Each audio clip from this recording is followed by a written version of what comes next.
icon with the stylus. Cool. Now that's power. I created a wide array of powers for you, Pit. How do I know which ones to use?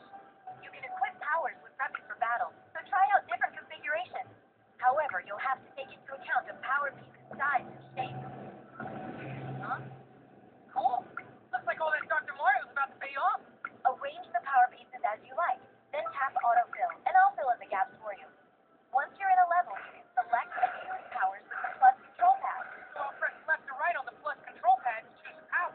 And down to you. Whenever you defeat enemies, you receive hearts.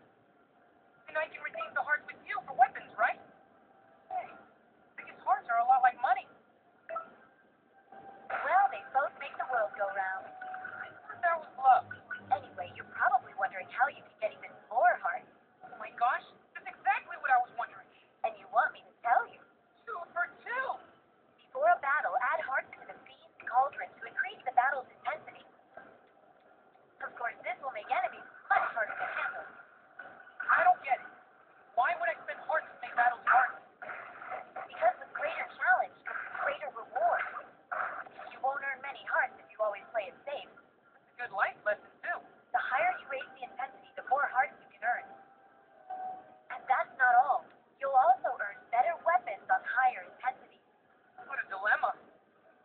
But if you're defeated, hearts will spill out from the Fiend's Cauldron. You'll lose those hearts forever, although the intensity will lower a bit.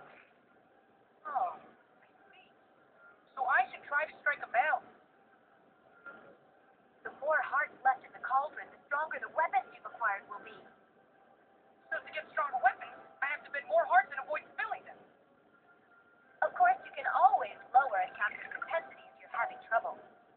Just keep in mind that this also costs hearts. The road to riches paved with careful choices. So is the road to stronger weapons. Challenge yourself, but don't overdo it. There are 9 different types of weapons you can use. When you say type, you mean like blades and staffs, right?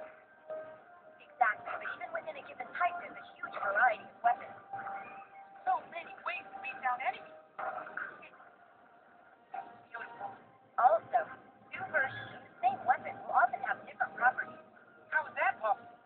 For example, 2 first blades could each have different weapon modifiers. So every weapon can be completely unique. But what do I have to do to get stronger versions of weapons? Well, the first way you already know about, playing on harder difficulties. The second way is weapon fusion. That sounds cool. Weapon fusion is combining 2 weapons to create an entirely different new weapon. Some of the old weapons modifiers will carry over to the new one. There are also the weapon gems you can receive from the street pass. You can use these as well.